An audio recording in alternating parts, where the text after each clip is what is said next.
Bismillahirrahmanirrahim. Alhamdulillah Rabbil Alamin. Wassalatu wassalamu ala hayri halki Muhammadin wa ala ajma'in. En este tercer programa hablaremos un poco más sobre las aserciones teológicas que habíamos mencionado en el último programa, a saber, la forma del monoteísmo teológico, la forma del teomonismo esotérico y la forma de la ontología integral. La primera fase o la primera parte que habíamos visto anteriormente concierne al factor del monoteísmo exotérico, que parafrasea el concepto de La ilaha illallah, no hay divinidad sino Allah, y que está aplicado a la doctrina del Tauhid Uluhí, doctrina que postula el monoteísmo teológico, y en la que los mutakalimun, en la que los teólogos descifran racionalmente el concepto divino de Allah en niveles jerárquicos. Esta primera observación o este punto de vista va a ser denominado como la Makamul Farq, que es la estación de la diferenciación o la estación de la discriminación. Es el de la conciencia ingenua de los teólogos que distancian las cosas al exterior de sí mismas y deliberan sobre su concepto. La Makumul Farq es la estación exotérica del monoteísmo teológico, que proclama la unidad divina como si fuera la de un ente supremo, el ente que domina a los demás entes.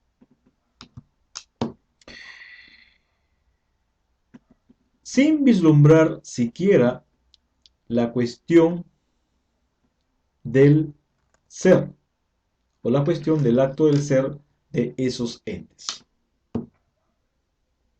Así decimos que el Tauhid Uluhí solo encuentra su salvación y su verdad más que alcanzando la forma esotérica, esa que para la conciencia racionalista de los teólogos parece destruirle y cuyo símbolo de fe se enuncia en la fórmula de Laisa fil wujud siwallah.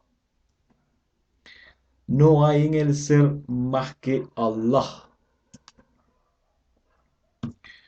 Fórmula que es la de la Wahdatul Wujud, la unidad trascendental del ser que postula el Sheikh al-Akbar Ibn Arabi.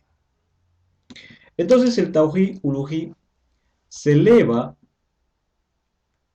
al nivel esotérico y gnóstico del teomonismo de la teología apofática.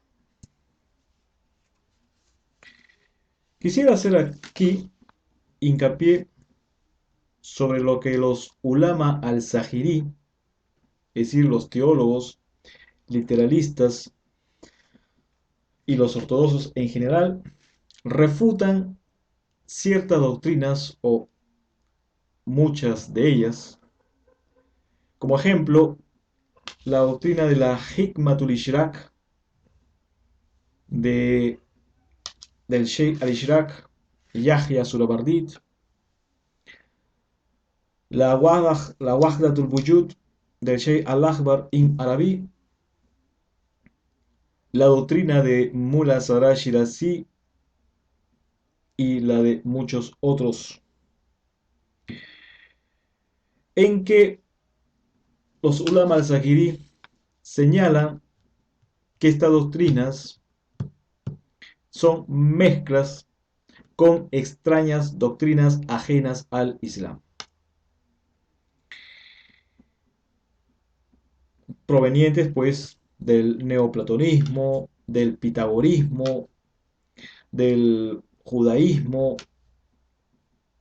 del estoicismo, del mazdeísmo, etcétera, etcétera.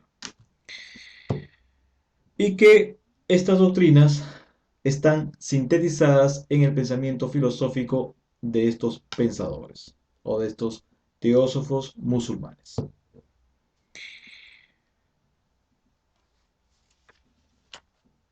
No obstante, en la filosofía ishraquí, ¿no? La filosofía o la sabiduría de la iluminación del Sheikh Yahya Surabardit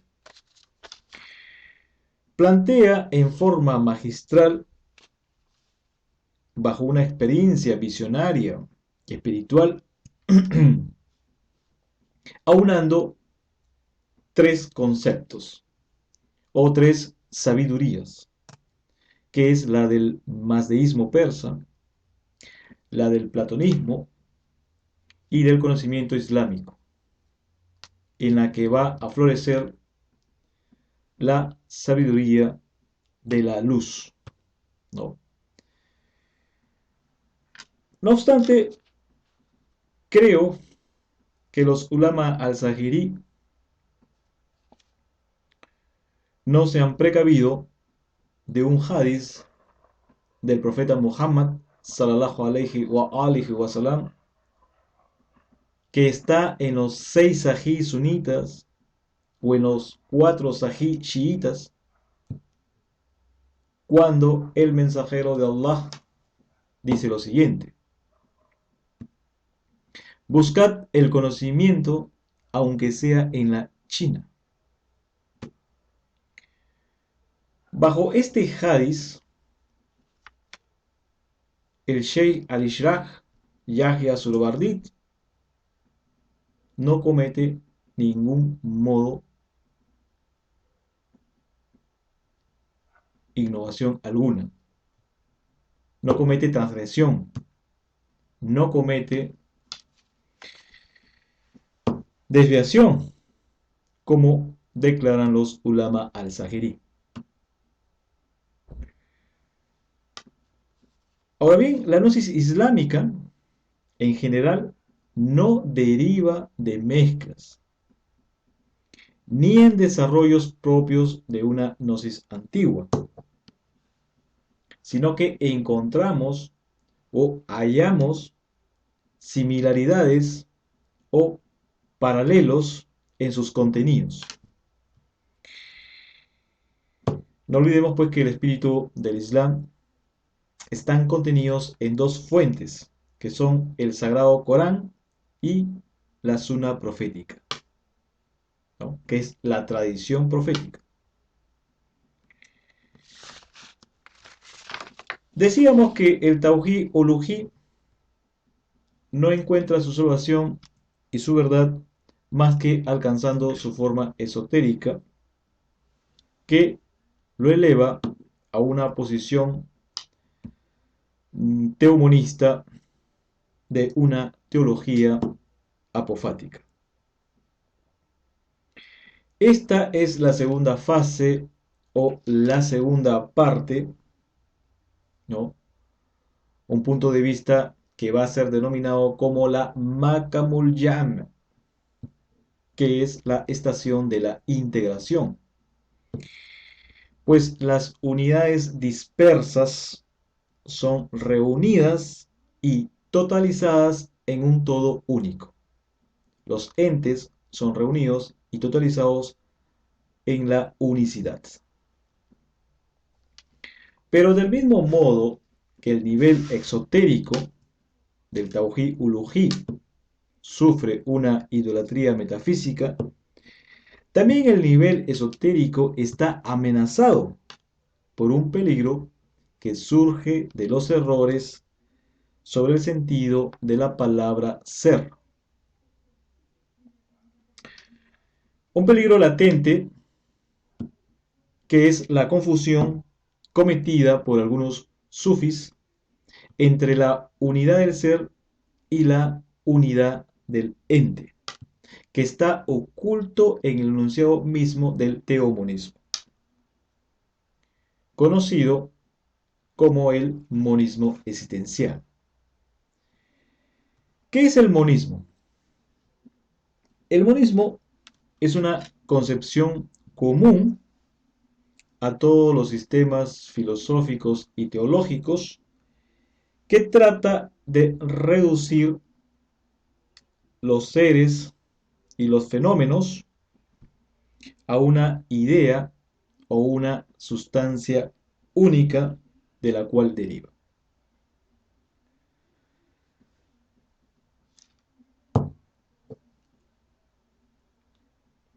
Entonces, el monismo existencial va a tener este tipo de enunciado, ¿no? Y que estaría pues en el nivel del ente,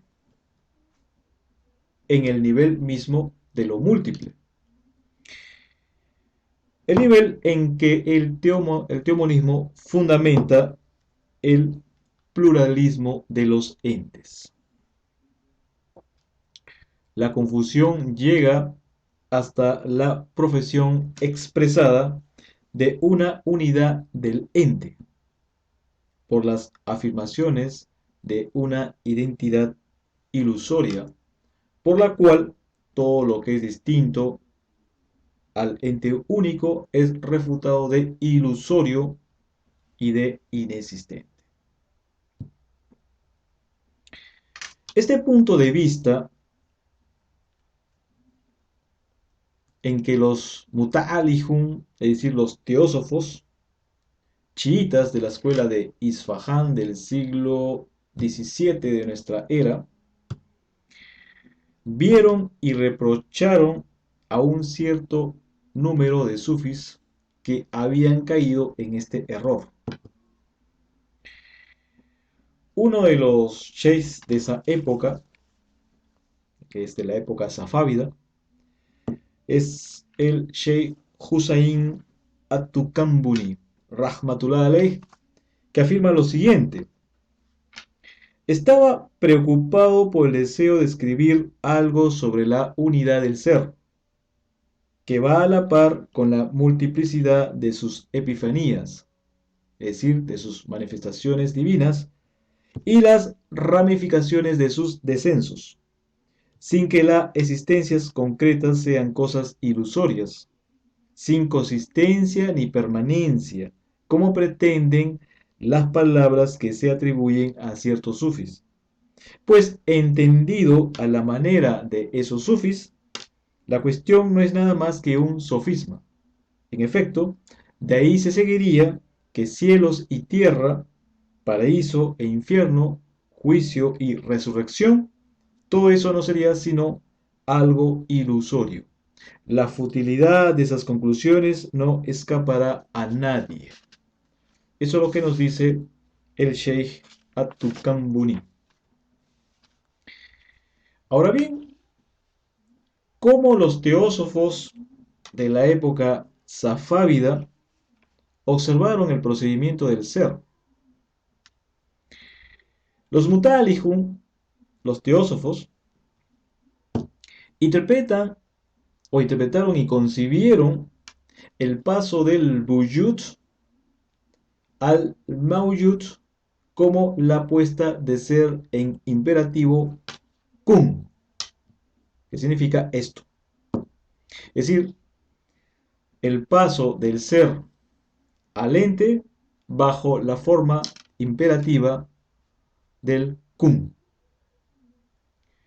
Es un término árabe que es la segunda persona del imperativo del verbo zum, del verbo es, que refiere pues al acto de la manifestación, al acto de la existencia.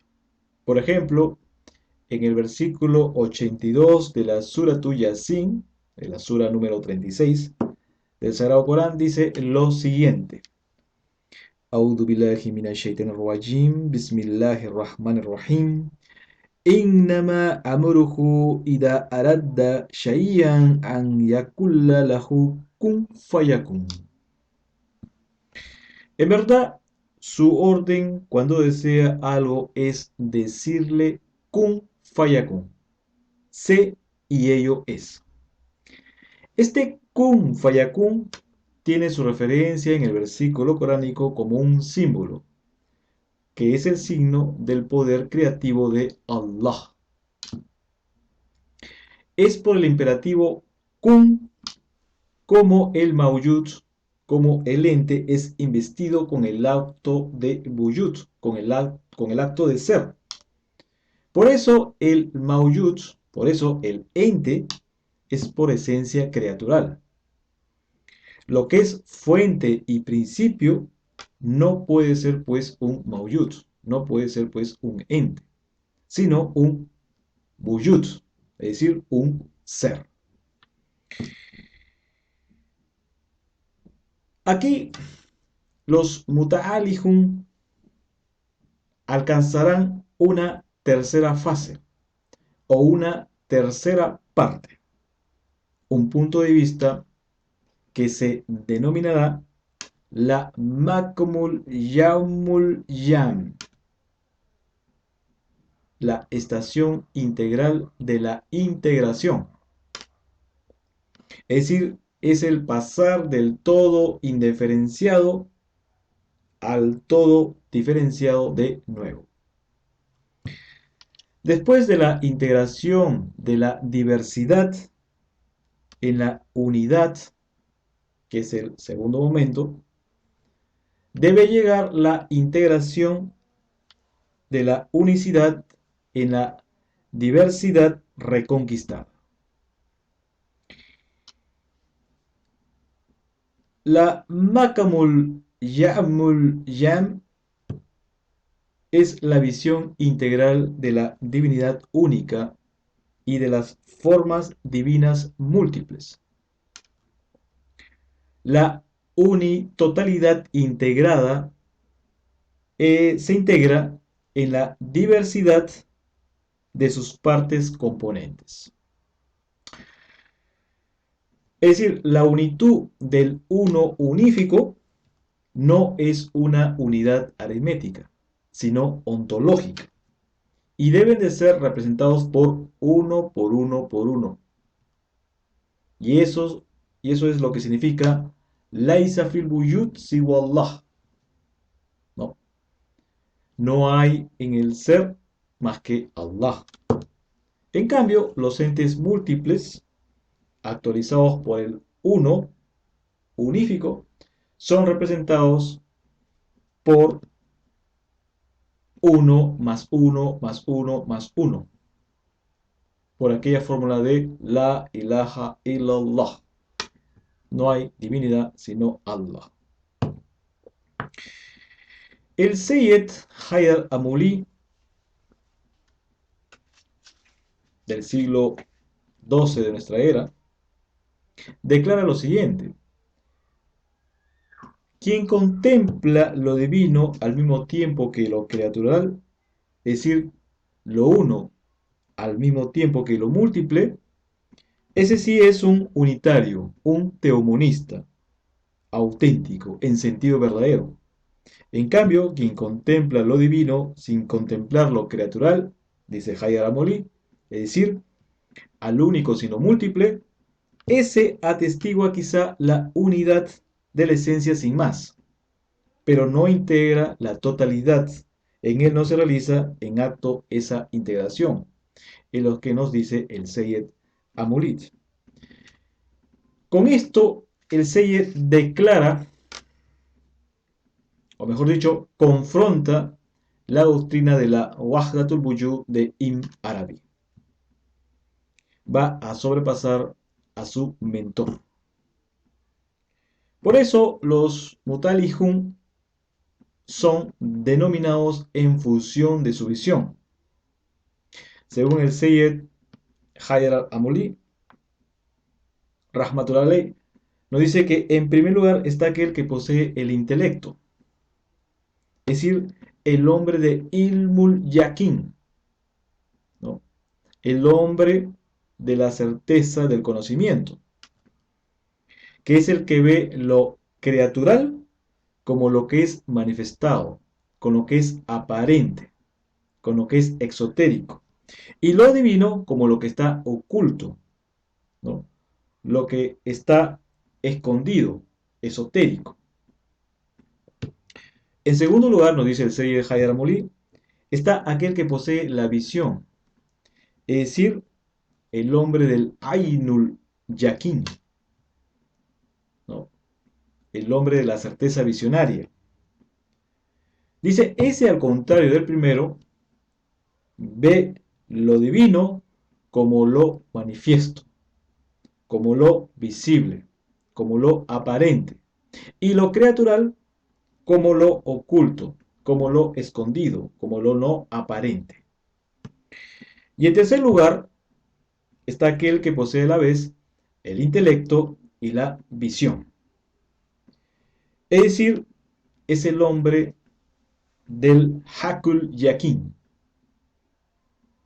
es el hombre de la certeza real, en la que se proclaman a los Hakimul Mutale, que son los teósofos místicos.